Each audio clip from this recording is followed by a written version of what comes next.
Sylvia Miles has lived in Indiana for most of her life. She lives near her daughter on the south side of Indianapolis and takes care of her plants and fish. But her life changed when she was diagnosed with lupus in 2006.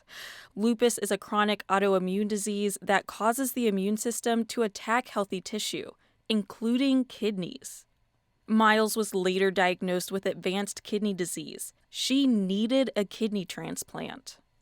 It was hard for me because some mornings I would get up and I would just be so drained, so tired, to where I couldn't move. Like I was saying, some days I would lay in the bed and I couldn't even move my left side, or my right side. I couldn't get up and exercise. I couldn't go to the gym like I wanted to.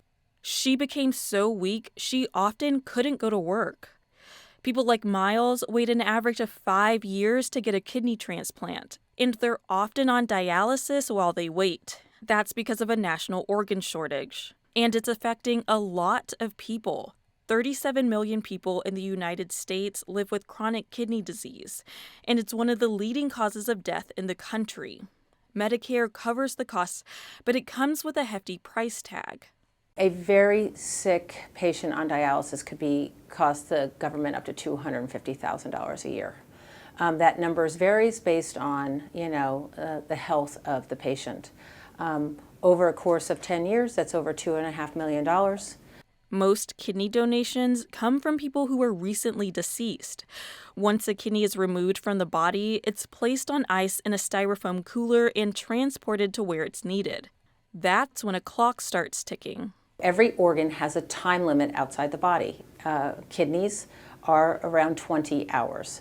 So when you're talking about getting a kidney across the country or to a recipient, there's a lot of things that can go wrong. And if the kidney has been outside the body for too long, or surgeons aren't certain it would work efficiently once transplanted, they decline it. That's part of the reason why over 9,000 donated kidneys were discarded last year. And that's what a company called 34 Lives hopes to change. Based at Purdue University's Research Park, 34 Lives is leading a study to preserve kidneys instead of discarding them. We take the kidney and we put it on a little life support machine that allows us to warm it back up to body temperature.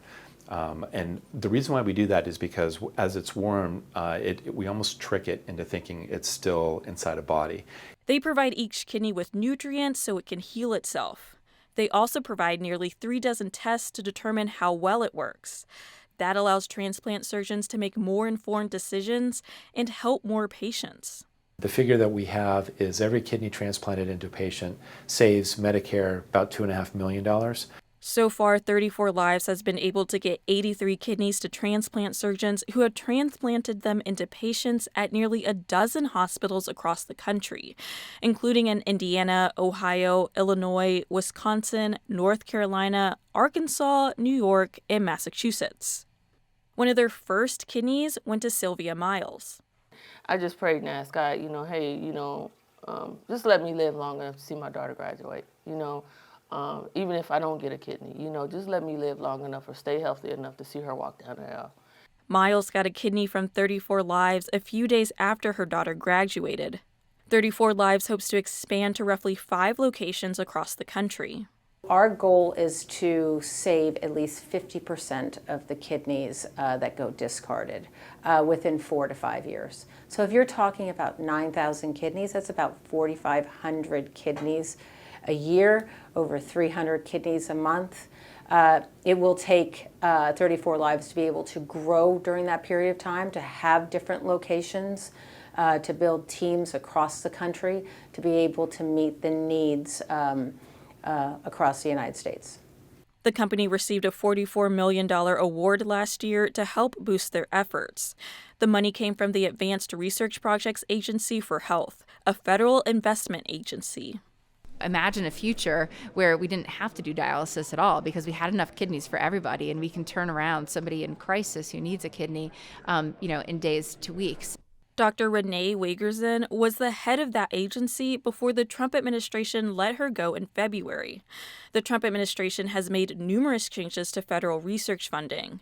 34 Live says for now, it isn't concerned about the future of their award. Still, reducing the kidney discard rate will only help a fraction of people who need a new kidney, says Leonardo Riella. He's a transplant nephrologist with the Massachusetts General Hospital. One is reducing barrier for living donation so that there are more living donors around. And then third, of course, is the xenotransplantation. So looking for organs from other species that have been genetically modified to try to close the gap. It could be many years before scientific research leads to a sufficient supply of kidneys for the patients who need them.